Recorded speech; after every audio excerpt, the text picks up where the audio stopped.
I just love potato chips. Look at them. Yummy!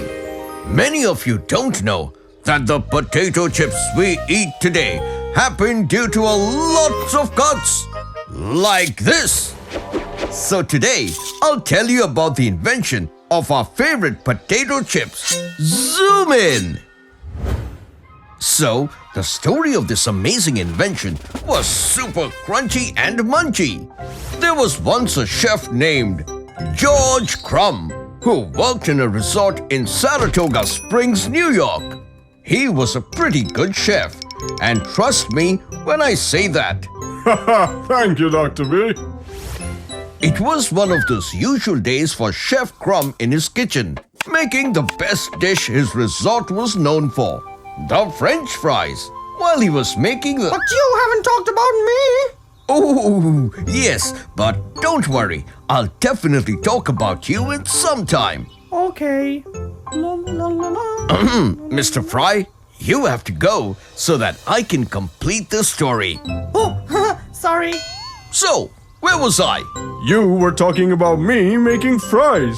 Oh, yes. So, George Crumb was making fries for a customer, and when those fries reached the customer's table, he didn't quite like it. He said that the fries were too thick. Poor Chef Crumb took those fries, cut them thinner, and served them again. But no, the customer didn't like it again. This made Crumb angry. He cut the fries paper thin and let them fry in oil till they turned crisp and brown. And then he added lots of salt to teach the customer a lesson. And when he served that to the customer, he loved it. This gave birth to the potato chips. They were known as the Saratoga chips. Soon people started making and selling potato chips, and they spread all over the world, right into your hands. Now will you talk about me? Oh yes, now is the time. Even though they are called French fries, they are not French. According to some stories, the origin of French fries goes back to the villages of Belgium, where people used to fry small fishes they caught from the rivers. But during winters, the rivers would freeze, making it almost impossible for them to catch any more fish. So, they turned to the potatoes. They would slice and fry potatoes just like how they fried fish. And that's how French fries came into being. So, happy now? Very. Trivia time! A packet of potato chips has more air than the chips because it is filled with nitrogen to keep the chips fresh and prevent them from breaking. A Californian woman named Laura Scudder was known as the potato chip queen because she was the first one to come up with the idea of putting potato chips in packets. My chips are waiting for me, so I'll go now. And you tune in next time for more fun facts. This is me zooming out. Hey friends, so much has changed, isn't it? Look at me back then and look at me now. But hey, what do you think has not changed? My healthy breakfast of cornflakes. And today, I'm going to tell you all about the invention of cornflakes. Come on, let's go! Zoom in! Did you know earlier Americans would eat very heavy and oily food for breakfast? They would eat absolutely anything. This led to a whole country of people with upset stomachs and acidity, which made some people want to try a healthier breakfast. One such person was the superintendent of a health spa in Michigan called the Battle Creek Sanitarium, and a health fanatic himself, Dr. John Harvey Kellogg. Dr. John, along with his brother, Will Keith Kellogg, wanted to make a healthy breakfast meal for their countrymen. So, in 1887, they did this by mixing cornmeal and oatmeal into a dough, then added nuts and baked them into biscuits by passing them under a roller. These were then crumbled up into little pieces and was served as a new healthy food. The brothers called it granola. They used this as a healthy meal at their spa, but it was totally bland. However, this was named similar to another product of the same name created by James Caleb Jackson back in 1863. So, to avoid being sued, they changed the name to granola instead. All was going well for the brothers after that. Then one day, while in the middle of heating wheat to make crackers, they were called away on some urgent business. When they came back, the wheat dough had been heated and then cooled to a crisp. They still carried on with the process though and put it through the roller. They expected a big sheet of dough as usual. But to their surprise, when they flattened the dough, it broke into separate flakes. This they thought was an even better idea, and the people at the spa loved them. So, the Kellogg brothers started experimenting with different kinds of grain to find out what else could work. Until in 1898, they tried this process with corn and were delighted at the results, as were all the patrons at the spa. And this is how cornflakes were invented. However, this is where the brothers had a disagreement. John felt that the flakes were great as it is, and like all his other healthy foods, cornflakes were also bland and tasteless. Will, on the other hand, knowing that they weren't the only people selling cereal like cornflakes, felt that if they added sugar to it, they would taste better and sell more. But John would have none of it. He didn't want something that he thought so unhealthy added to his creation. And the cornflakes were left untouched for a long time. After selling their foods together for a while, Will Kellogg finally separated from his brother in 1906, bought the rights of the cornflakes from him, and started his own company, the Battle Creek Toasted Cornflake Company. Here he started mass selling his own sugar-coated cornflakes, which instantly became a huge hit. After a long legal battle over the Kellogg name, Will won the rights to use their own name, and his company became the Kellogg Cereal Company we know today. And that is how cornflakes became the breakfast cereal of today. Aren't you glad they added sugar to it? They would taste so bland without it. And now you know what it's time for. It's trivia time! The word cereal comes from an ancient Greek word, Cerealia, a major festival celebrating Ceres, the goddess of agriculture. Astronauts ate Kellogg's cornflakes aboard Apollo 11, the spacecraft. Well, friends, that's the story behind my favorite breakfast food, and I'm sure it's the same for many of you too. And with all the amazing flavors we have today, it's no wonder that Kellogg's is famous the world over. That's it for today. Tune in next time for more fun facts. This is me, zooming out. Oh my! This chocolate chip cookie is yummy! And this bar of chocolate is yummiest! Oh, hey there, Mr. Chocolicious! Hey, Dr. Binocs! Aren't I so delicious? And you were once so precious!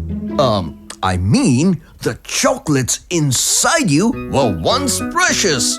Oh, really? I didn't know that. Oh, yes, you were!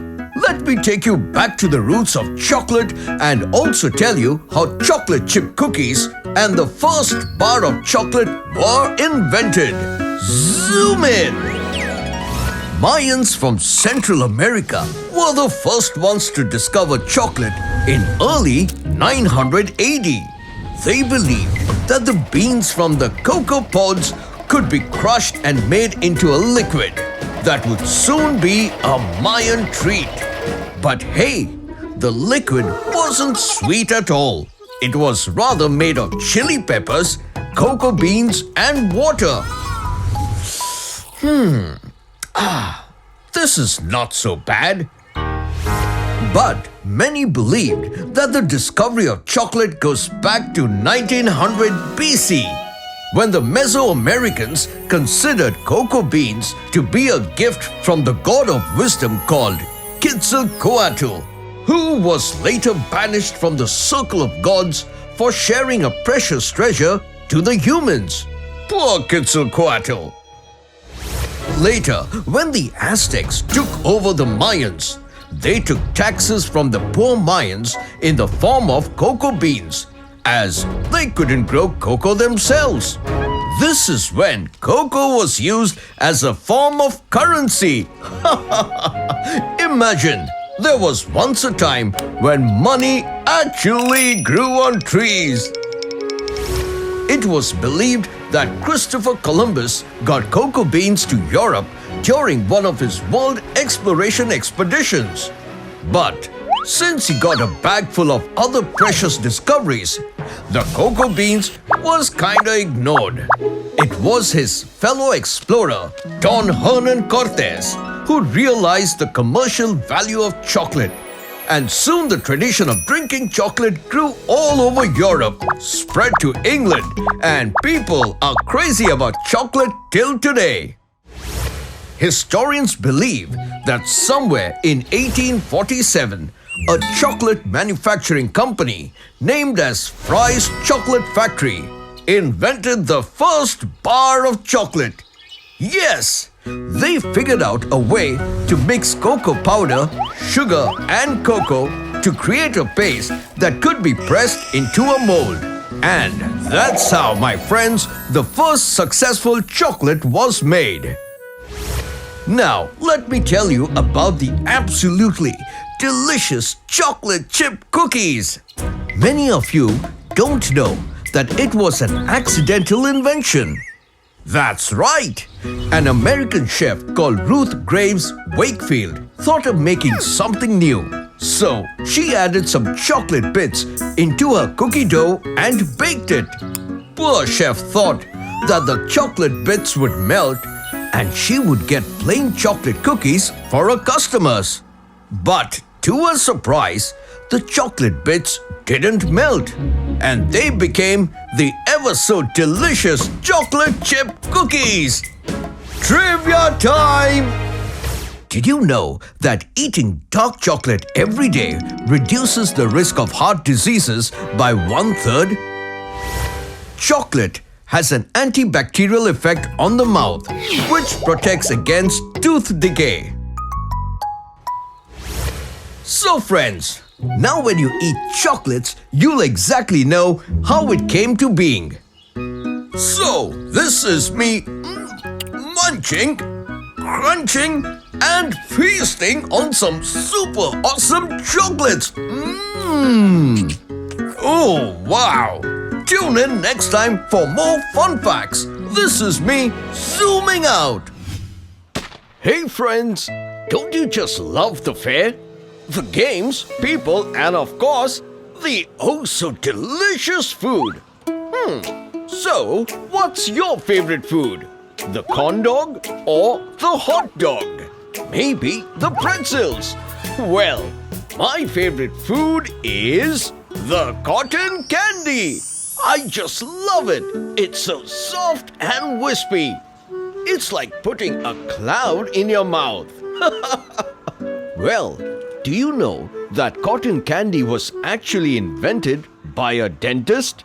That's right. Come, let me tell you how this dentist came up with this wonderful candy. Zoom in. I'm sure you have seen the cotton candy makers use a machine to whip up that delicious stringy candy. But do you know how it makes sugar into the strings that we eat? What this machine does is heat the sugar mixture up to its boiling point, making it a liquid. While doing this, it also spins really fast at a speed of around 3,500 rotations per minute. As the sugar gets liquefied, because of the spinning, it shoots out of the center through tiny holes. On coming in contact with the air, it instantly solidifies and forms a very thin strand of sugar thread. These strands are then collected on a stick and served to the eager young children surrounding it. Now that you know how it works, you can even make some at home. But early in the 18th century, the task of whipping the sugar syrup into strands was a manual task. Only the rich could afford it, and even then, it was very time-consuming and took a lot of effort. So, it wasn't a very widespread treat until the hero of our story invented a machine to do this work. Now, let's talk about the dentist who gave us this wonderful invention. That's right, a dentist made this candy, so you know that it can't be bad for you. William James Morrison was born in 1860 in Nashville, Tennessee. He graduated from the University of Tennessee Dental College in 1890 as a dentist. Morrison was a man with a sweet tooth. He loved all kinds of candy. He loved candy so much that he even had a friend who was a confectioner named John C. Wharton. In 1897, Morrison and Wharton came up with the idea of creating a sugary sweet which would be soft and fluffy. They decided to promote this invention of theirs at the famous St. Louis Fair in 1904. This was a 7-month-long fair where over the years, all kinds of inventions from all over the world were showcased. This was a huge deal as getting a pavilion here was not easy, and the fair had so many attractions that the competition was tough. But the air like candy was a hit nonetheless. Morrison and Wharton sold their candy by the name of Fairy Floss in small wooden boxes. It was priced at 25 cents, which at that time was half the price of the fair ticket itself. But even this didn't stop the Fairy Floss from shining. And the two friends sold over 68,000 boxes. But although Fairy Floss was a huge hit, the machine they used at the time was quite unreliable. They would shake and rattle and often break down. This is where Gold Medal Products came in, a company that delved in food-related products in Cincinnati, Ohio. This was the company that took charge to improve the design of the machine and make it more reliable.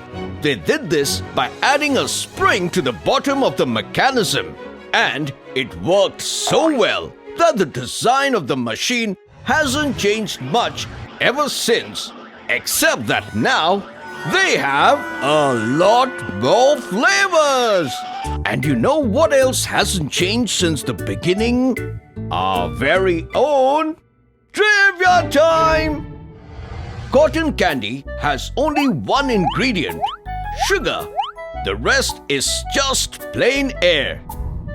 America celebrates its National Cotton Candy Day on 7th November every year. Well, friends, wasn't that a sweet story? Now, if anyone ever tells you that you eat a lot of cotton candy, you can tell them that there's a dentist to blame for it. Well, hope you enjoyed this fun and tasty invention. Tune in next time for more fun facts. This is me zooming out. Hey everybody, guess where I am today? I am in ice cream land. This is so yummy. But have you ever thought what would happen to this tasty ice cream if we didn't have a cone to munch it with? Isn't it a wonderful invention? You're right, Dr. Binocs. We're glad you're talking about us today. I'm glad that you were invented, my friends. So, my little dearies, let's talk about how ice cream cones were invented. Zoom in! Many say that the man behind the invention of ice cream cones was Italo Marchionni, while some say that it was Ernest Hamvey. The cones were invented by me. Oh, you were nothing without me. So just let it be, huh? As you can see, the stories are many, but I'll tell you the one that seems most true to me. It was Marchionni who was working as a pushcart vendor in Wall Street. Like many of his fellow mates, he used to sell flavored ice to people, who in turn called people like him the hokey pokey man. But there was a problem. The customers were served the flavored ice cream in glass cups. And many of them would just forget to give the cups back to us, or would just break them by mistake. There was so much loss. And that's why he wanted to come up with an edible cup to serve the flavored ice. That's when the journey to this remarkable invention started.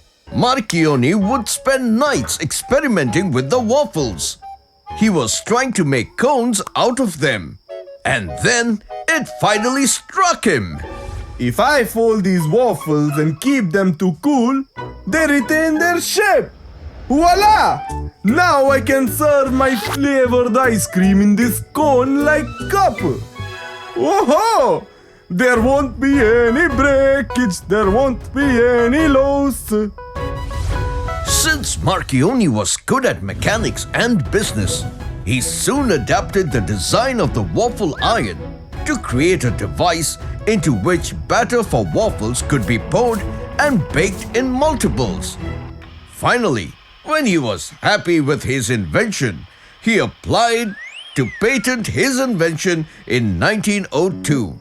And in 1903, I got the patentship. Hey, but many say I'm the inventor of the cones. Oh yes, let me talk about the story of you now. Yes, that's right. Many do say that it was Ernest Hamvey who invented the ice cream cone. It was one of those usual days in 1904 when Hamvey was selling waffle-like pastry called Zalabies in his cart. But one day hell broke loose when the ice cream seller beside ran out of cups while selling his ice cream. Some stories say that Hamvey got the idea to roll his waffles in the shape of a cone and helped his fellow mate. While some stories say that it was Marchionni who was the ice cream vendor and he asked Hamvey to make cones out of his waffles. One invention and two stories. Trivia time! It was in the year of 1924 when the cone production rose to a record-breaking number of 245 million cones. The world's tallest ice cream cone is 3.8 meters high for an ice cream in Norway. So friends, while I have this lovely bite of this cone, you tell me in which year did Marchionni get his patentship? Tune in next time for more fun facts. This is me zooming out.